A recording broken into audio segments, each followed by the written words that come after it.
The year is 1600. The Queen is Elizabeth I, and the British are a minor global power. They are not yet masters of the sea. They are not yet the great factory of the world. They are little more than opportunistic privateers, seeking to carve out a sliver of the monumental wealth controlled by the Dutch and Portuguese in the East Indies. The story of the British Empire does not truly begin with a king's decree, but with a piece of paper signed by a few dozen ambitious, greedy merchants. It begins with the Honorable East India Company, HEIC.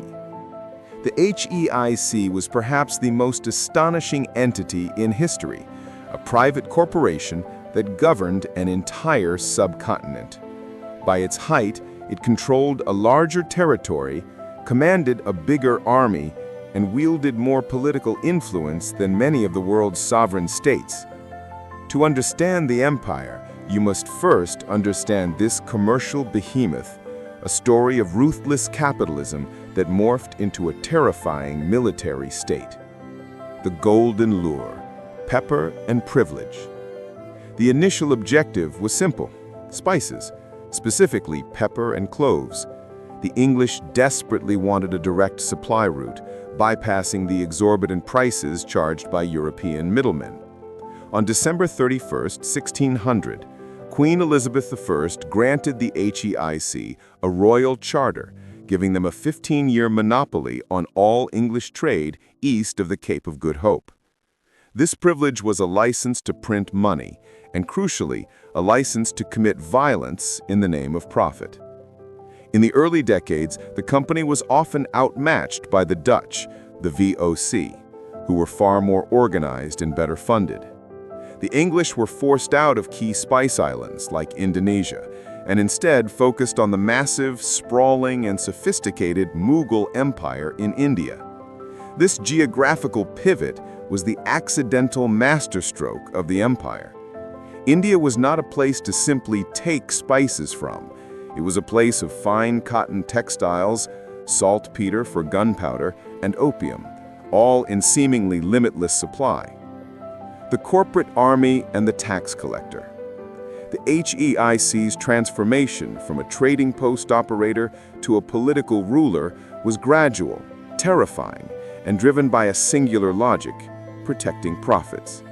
As the Mughal Empire began to fracture, the company's agents saw opportunity. They started hiring local Indian soldiers, known as sepoys, to guard their trading posts or factories. The turning point was the Battle of Plassey in 1757. Fought in Bengal, it was less a battle than more a commercial coup d'etat engineered by Robert Clive. Through a mixture of bribery, betrayal, and military force, Clive's small army of 3,000 men, mostly sepoys, defeated the Nawab of Bengal's much larger force. The prize? The right to collect revenue, taxes, from the immensely fertile and wealthy province of Bengal. This victory fundamentally changed the HEIC. It was no longer a trading company. It was the tax collector and de facto ruler of millions of people. The company, with its shareholders in London, now had direct access to a flow of wealth that dwarfed anything the English crown had previously seen. Astonishing fact. The HEIC maintained an army of over 200,000 native troops by the mid-1800s, twice the size of the entire British Army at the time. This private corporation commanded a military force larger than any sovereign state in Europe, with the exception of Russia. The famine and the fall. The dark side of this corporate rule was laid bare during the Great Bengal Famine of 1770. Driven by drought, the disaster was catastrophically worsened by the company's policies. Their insistence on collecting maximum revenue, even from starving farmers, their forced cultivation of cash crops like indigo and opium over necessary food crops, and their aggressive hoarding of rice caused an estimated 10 million deaths, a third of the population of Bengal. Far from being ruined, HEIC officials, known as nababs for their ostentatious wealth, returned to Britain with riches unimaginable, buying up political seats and great estates.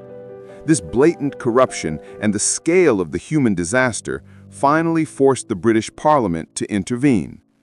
Over the next century, control was gradually shifted from the private corporation to the Crown, culminating in the Indian Rebellion of 1857. When the dust settled on that violent uprising, the British government dissolved the HEIC. The corporate empire was dead, but in its place arose the British Raj, directly governed by Queen Victoria, marking the formal beginning of Britain's largest colonial possession. The Poisoned Gateway, Britain, China, and the Opium Wars. A fatal imbalance, the tea crisis. By the late 18th century, Britain had a staggering problem: tea. The nation had fallen completely in love with the fragrant, warm beverage imported exclusively from China. Tea was consumed by every social class, becoming the foundation of daily British life. However, the Chinese Empire, under the Qing dynasty, was supremely self-sufficient and indifferent to British manufactured goods. They only accepted payment for their tea, silk, and porcelain in silver. The result was a colossal trade deficit. Silver, hard currency, was draining out of Britain and accumulating in China at an alarming rate, threatening the stability of the British economy. The East India Company, HEIC, and the British government were desperate for a commodity that China would accept in return. They found their answer in a powerful, dangerous, and highly addictive flower: opium. The engineered epidemic. Opium was grown by the HEIC in the fertile fields of India, packaged and then smuggled via private British merchants into Chinese port of Canton, Guangzhou. The entire operation was conducted with a veil of deniability. The HEIC pretended they were not officially selling the drug, yet they held a complete monopoly on its production in India. The scheme was devastatingly effective. Opium flowed from India to China. Silver flowed from Chinese buyers, addicts, back to British merchants. Tea was then purchased with that silver and shipped to Britain. By the 1830s, the trade was booming. China went from having a massive trade surplus to a massive deficit.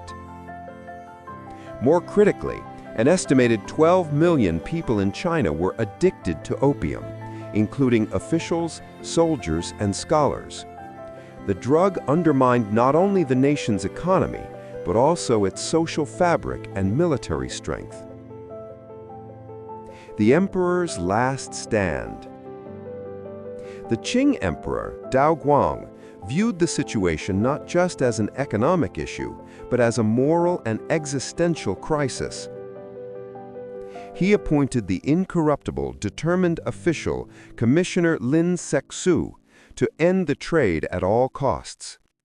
Lin arrived in Canton in 1839 and acted with immediate, decisive force.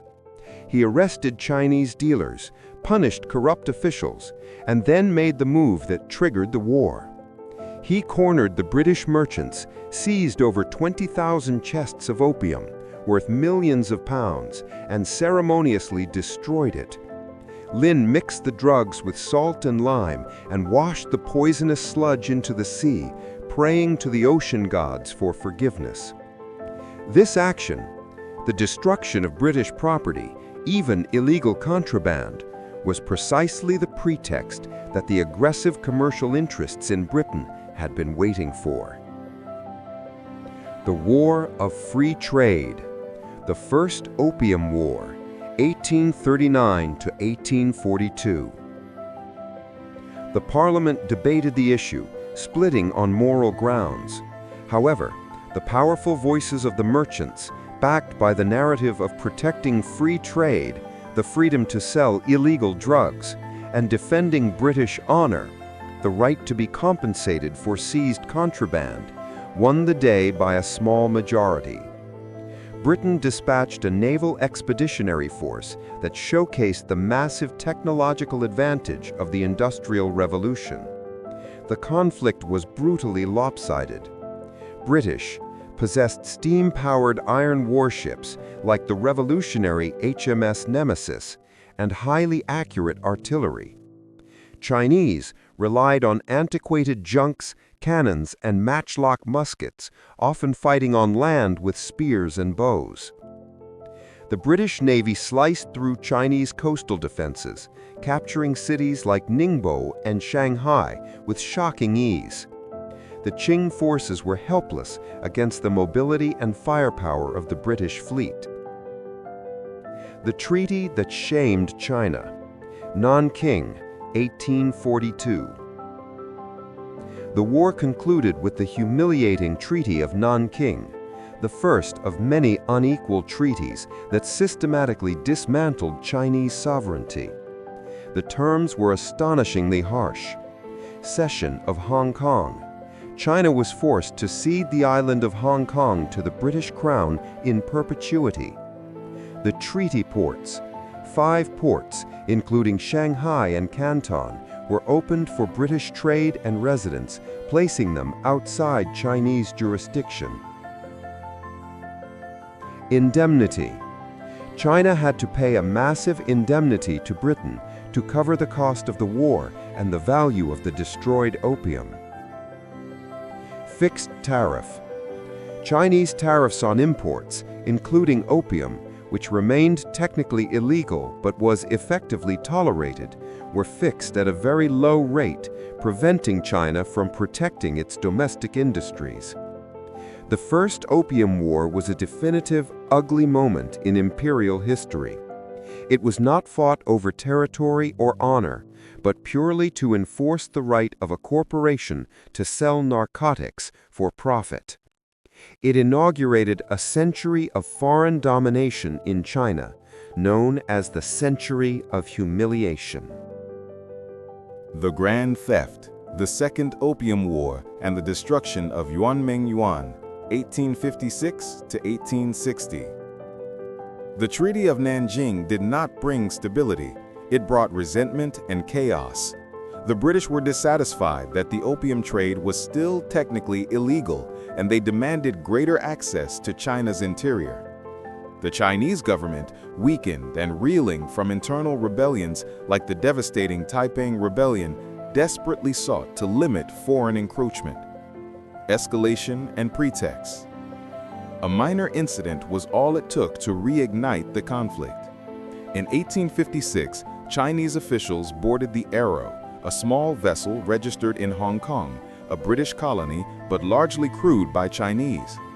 They arrested 12 Chinese sailors on suspicion of piracy. The British consul, Harry Parkes, claimed the act was an insult to the British flag and demanded the sailors' release and a formal apology. Despite the sailors being released, Britain, supported by France, seeking to expand its own influence in Indochina and avenge the murder of a French missionary, used the incident as a pretext for the Second Opium War, sometimes called the Arrow War. The Combined Assault. The Second War saw a more formidable Allied force, backed by steam-powered gunboats and modern rifles. The Allies easily seized Canton and began pushing north toward the capital, Beijing.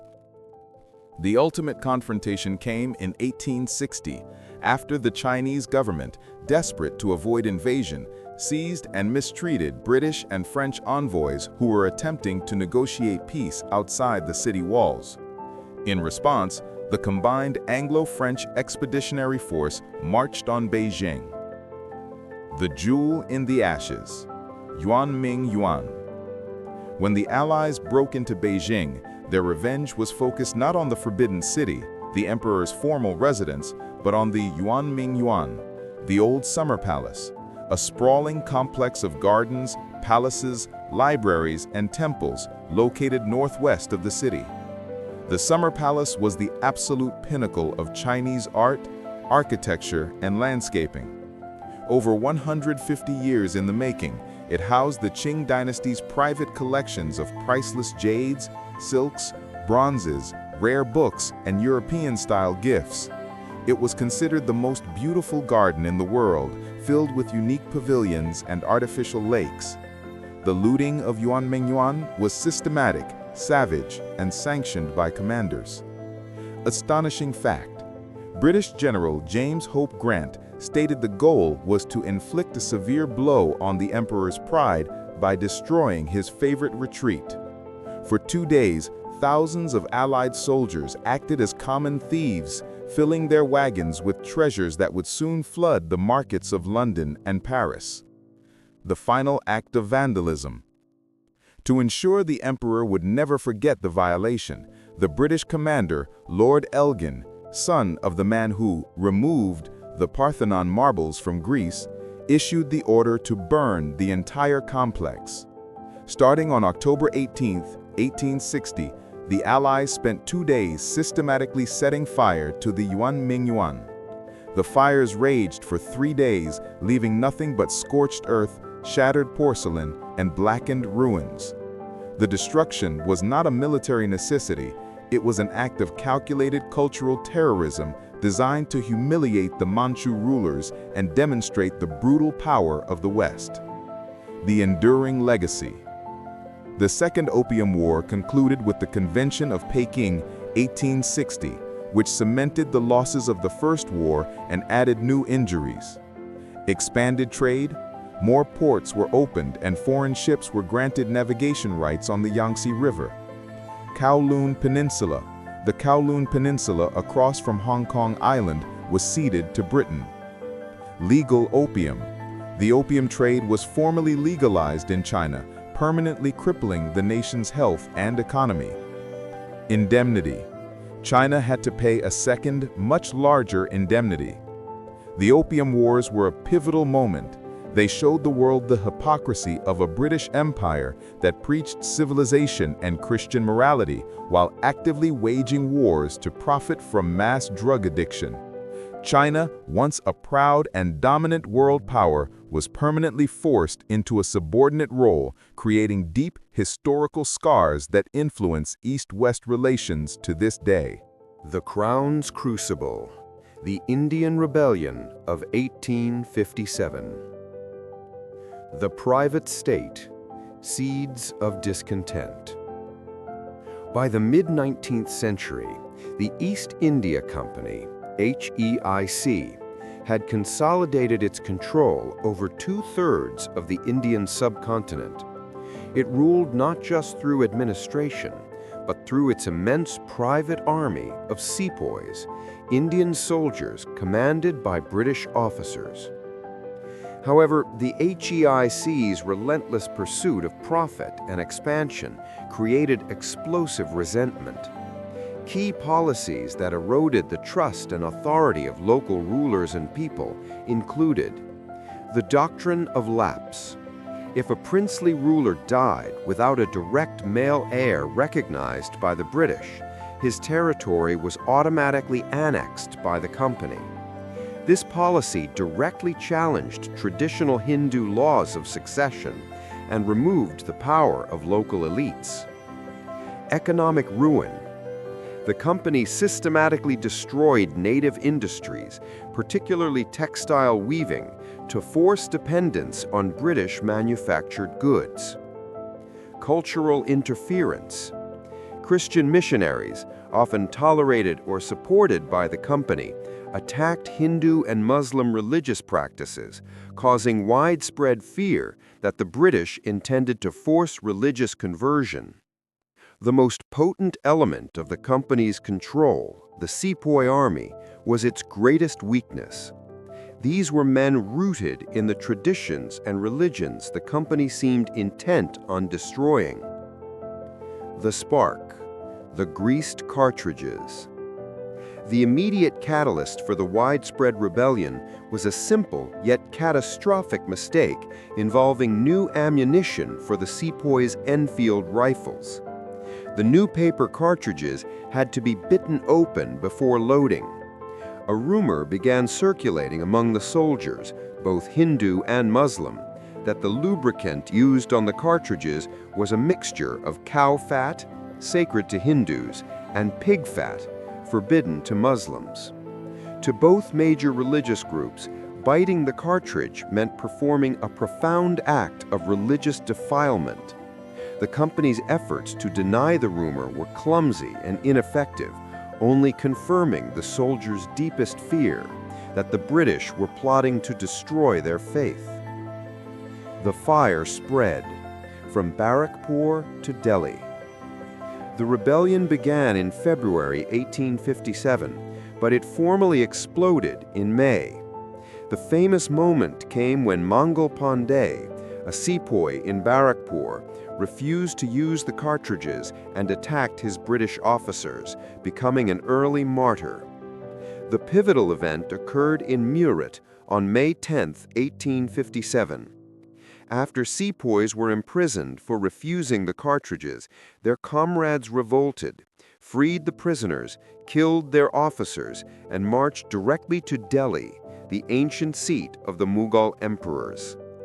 In Delhi, the sepoys declared the elderly, powerless Mughal emperor Bahadur Shah II as the symbolic leader of the revolt.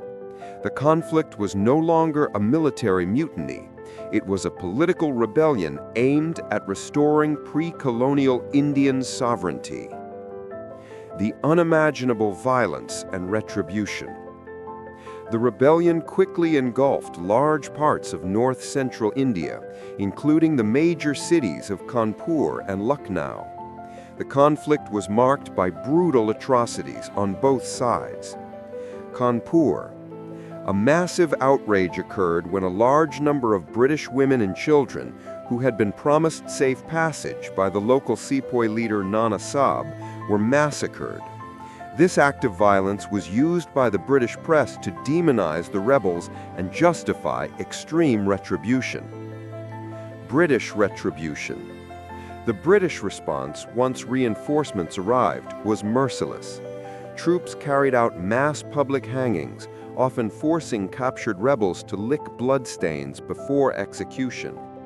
Rebellious villages were systematically burned. The most horrific punishment was the practice of blowing from a gun, where captured rebels were tied to the muzzle of a cannon and executed in a way that utterly obliterated the body, denying the individual a proper burial essential for religious purposes. The birth of the British Raj. After a year of savage fighting, the British regained control. The last symbolic act was the capture of Bahadur Shah II, the last Mughal emperor, who was tried for treason and exiled to Burma, marking the definitive end of the Mughal Empire. The consequences of the rebellion were immediate and profound. The end of the company. The British Parliament passed the Government of India Act of 1858, which officially dissolved the East India Company and transferred all its territories, assets, and armies directly to the British Crown. The Empress of India. Queen Victoria became the first Empress of India, and the new era of direct rule, the British Raj, began. The focus shifted from pure commercial extraction to imperial administration, with a viceroy appointed to govern in the Queen's name. A policy of division. The British learned a critical lesson. They must never again allow Hindus and Muslims to unite against them. Post-1857 policy emphasized divide and rule, exploiting and formalizing existing religious and ethnic differences to prevent future united resistance. The rebellion cemented British control for the next 90 years, but it did so through a collective trauma that ensured a future of simmering nationalist resistance. The scramble for Africa, the age of maximum greed, the unclaimed continent. By 1870, European powers had largely restricted their presence in Africa to coastal trading posts. The interior remained vast, unknown, and largely independent. Within the span of a single generation, roughly 1880 to 1914, this entire continent, over 10 million square miles, was violently carved up and placed under European control. This unprecedented land grab is known as the Scramble for Africa. For Britain, the motivation was a potent mix of economic necessity, strategic competition, and the hubristic vision of a massive, continuous empire. The three pillars of the scramble. The British push into Africa was driven by three core factors: industrial demand, the economic engine. The factories of Britain required raw materials, rubber, copper, gold, diamonds, and palm oil that Africa possessed in abundance. Imperial control meant securing exclusive rights to these resources, ensuring supply, and creating captive markets for British manufactured goods. Strategic competition, the geopolitical race. Following German and Italian unification, Britain faced serious rivals. Possessing territory was a matter of national prestige. The idea was simple. If Britain didn't take the land, France, Germany, or Belgium would, potentially threatening Britain's global dominance. The Nile's control, the strategic imperative. Britain saw the security of the Nile River as essential, since its waters flowed through Egypt, the home of the Suez Canal. Controlling the Nile's headwaters deep in Sudan and Uganda became a national priority, leading to massive military expeditions. The Berlin Conference, 1884 to 1885. The scramble was so rapid and chaotic that it threatened to erupt into a major European war. To prevent this, German Chancellor Otto von Bismarck convened the Berlin Conference. Astonishing fact, no African leader was invited to the conference. European diplomats sitting in a room in Germany simply drew arbitrary lines on maps, dividing up the continent based on European claims and power dynamics. The historical, linguistic, and ethnic boundaries of the African people were completely ignored. These arbitrary boundaries remain the borders of most modern African nations, a lasting legacy of colonial interference. The Rhodesian ambition and the Cape to Cairo dream. The personification of British greed and ambition in Africa was Cecil Rhodes, a sickly young man who arrived in South Africa and made an astronomical fortune from the diamond mines, establishing the De Beers Company. Rhodes became a driving force for expansion.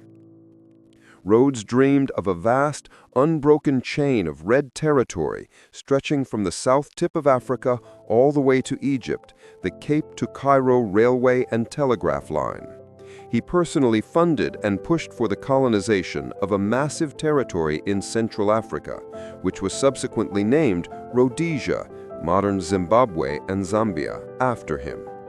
Rhodes's vision required brutal warfare to subdue the powerful Zulu and Matabele kingdoms, and it set Britain on a collision course with the Dutch-descended Boer settlers in South Africa, leading to one of the empire's bloodiest conflicts. The Boer Wars, 1880 to 1881 and 1899 to 1902. The Boer Wars were fought over the rich gold and diamond deposits discovered in the Boer-held Transvaal. The Second Boer War, 1989 to 1902, was particularly vicious. The Boers, skilled guerrilla fighters, initially outmaneuvered the massive British professional army.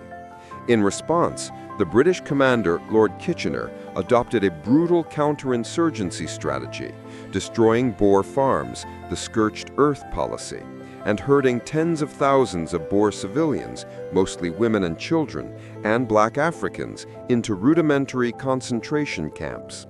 Sanitation was non-existent, and the camps became death traps. Over 26,000 Boer women and children, and an unknown but large number of black Africans died from disease and starvation, a shocking moral low for the empire. The Boer Wars exposed the immense cost in blood and treasure, even when fighting white settlers, but ultimately cemented British control over the vast mineral wealth of South Africa, concluding the primary phase of the scramble.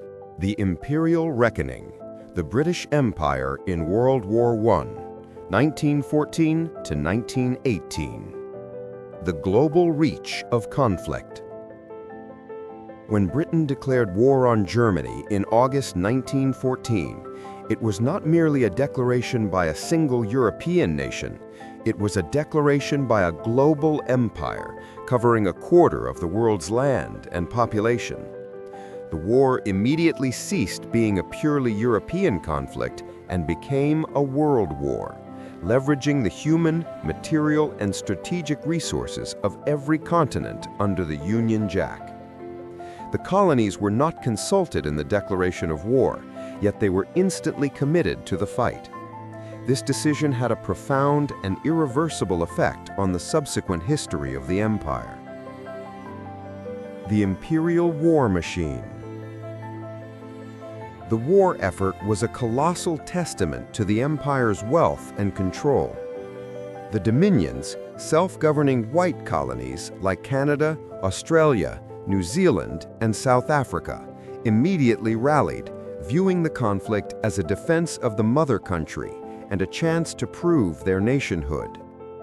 Canada's contribution: over 600,000 Canadians served, playing a critical role in battles like Vimy Ridge, which became a powerful symbol of Canadian national identity and sacrifice separate from Britain. Australia and New Zealand, Anzacs. Their soldiers were deployed in the disastrous Gallipoli campaign in 1915 in the Ottoman Empire. While a military failure for the Allies, the Anzac spirit forged in the tragedy became the defining element of Australian and New Zealand national legends.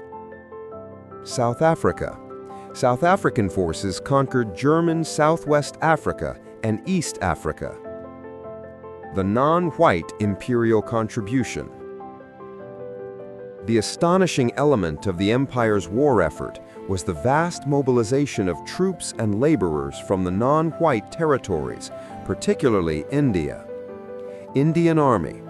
Over 1.5 million Indian soldiers, sepoys, and non-combatants served, fighting in trenches on the Western Front, France, in the deserts of Mesopotamia, Iraq, and in Palestine.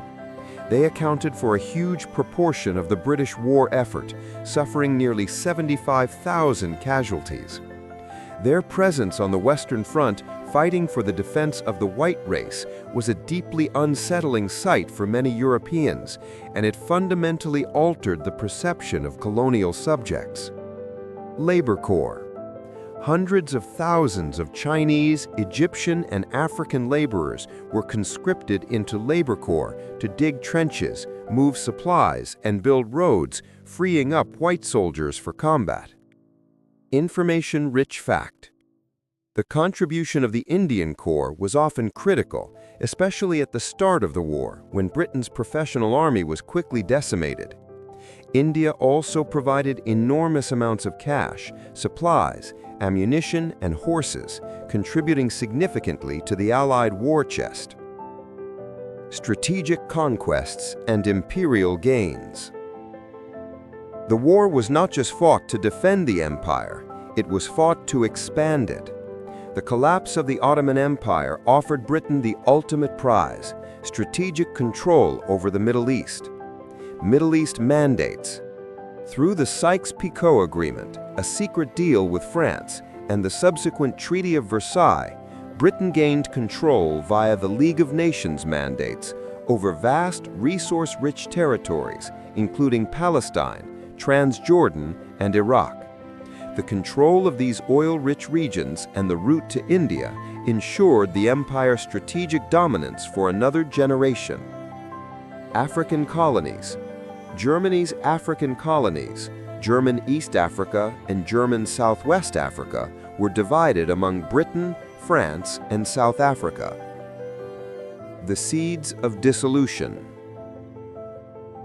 While the war brought the empire to its maximum territorial size, with new acquisitions in the Middle East and Africa, it paradoxically sowed the seeds of its eventual dissolution. Shattered myths. Millions of colonial subjects witnessed firsthand the barbarity of the civilized European nations and saw the vulnerability of the white soldiers they were fighting alongside. The myth of inherent white racial superiority was irrevocably damaged. Unfulfilled promises. Indian, African, and Middle Eastern leaders were promised greater self-rule and political concessions in exchange for their wartime loyalty. When these promises were not fully met, most infamously in India, where the restrictive Rowlatt Acts replaced wartime powers, it fueled mass movements for independence. Financial ruin. The war cost Britain an astronomical amount of money, leaving it deeply indebted primarily to the United States. This financial strain meant the empire could no longer afford the military and naval dominance required to maintain such a vast global structure. The empire emerged from the Great War larger than ever, yet profoundly weakened, financially exhausted, and faced with an increasingly politicized and organized resistance in its most crucial possession, India.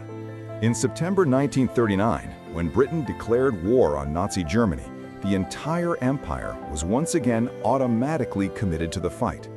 Just as in 1914, the human and material resources were immense, but the war's scale and reach would prove catastrophic for imperial control. Financial ruin. Britain entered the war already deeply indebted. By the end, it was virtually bankrupt, owing astronomical sums, mostly to the United States. Maintaining a global military presence, the necessary foundation of the empire, became financially impossible. The Second Indian Contribution. Despite the ongoing non-cooperation movement and the imprisonment of key leaders like Gandhi, the Indian Army again provided the largest volunteer force in world history, over 2.5 million men.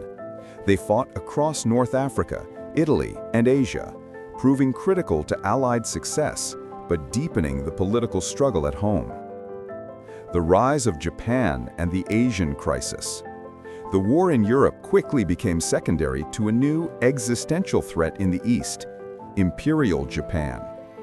Japan's swift and devastating expansion into Southeast Asia exposed the long-standing weakness of British defenses and shattered the illusion of European racial and military superiority.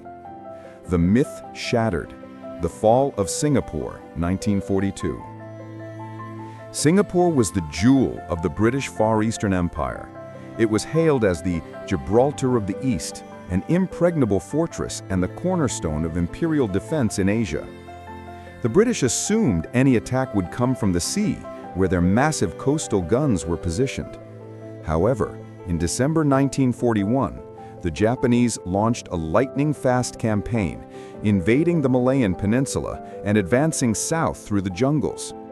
The invasion, the Japanese forces, highly trained and using tactics the British considered unthinkable, such as riding bicycles through the jungle, swiftly outmaneuvered the defending British, Indian, Australian, and Malayan forces. The surrender. On February 15, 1942, less than 3 months after the invasion began, General Arthur Percival surrendered Singapore to the Japanese commander, General Tomoyuki Yamashita. It was the largest surrender of British-led forces in history, with over 80,000 troops captured. The astonishing impact. The fall of Singapore was the single most damaging blow to British prestige. It proved definitively that a non-white Asian power could defeat the white European master.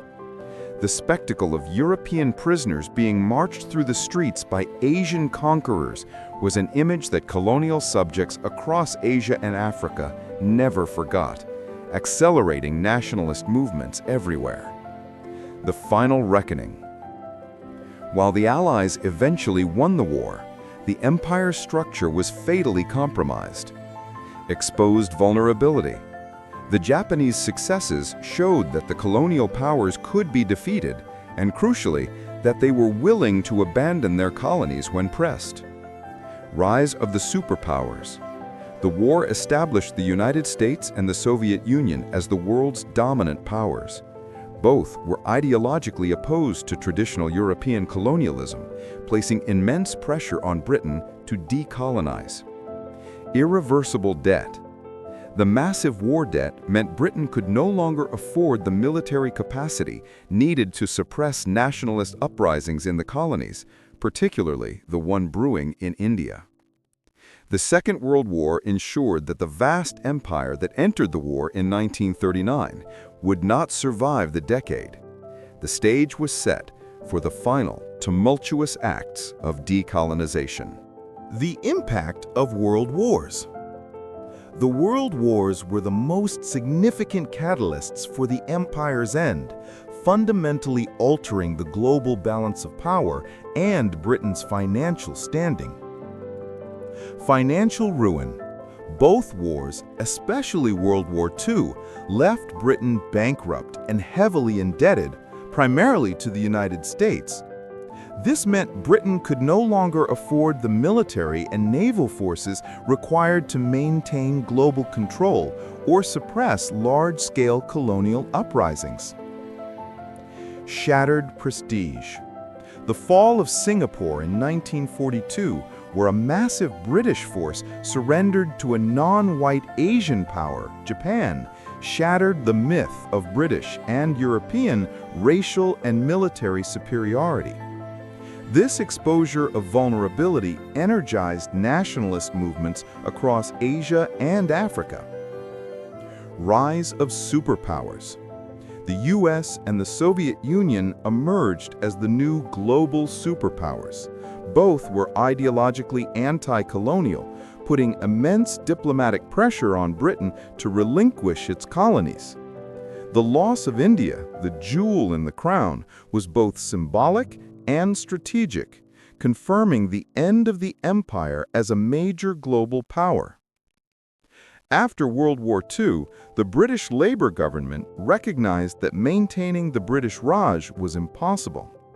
In 1947, Britain granted independence to the subcontinent, which was tragically partitioned into India and Pakistan. Egyptian President Gamal Abdel Nasser nationalized the Suez Canal, a vital artery for British trade and oil. When Britain and France invaded Egypt to reclaim the canal, the United States immediately intervened, forcing a humiliating British military withdrawal by threatening to collapse the British currency. In essence, the British Empire did not fall in a single catastrophic moment.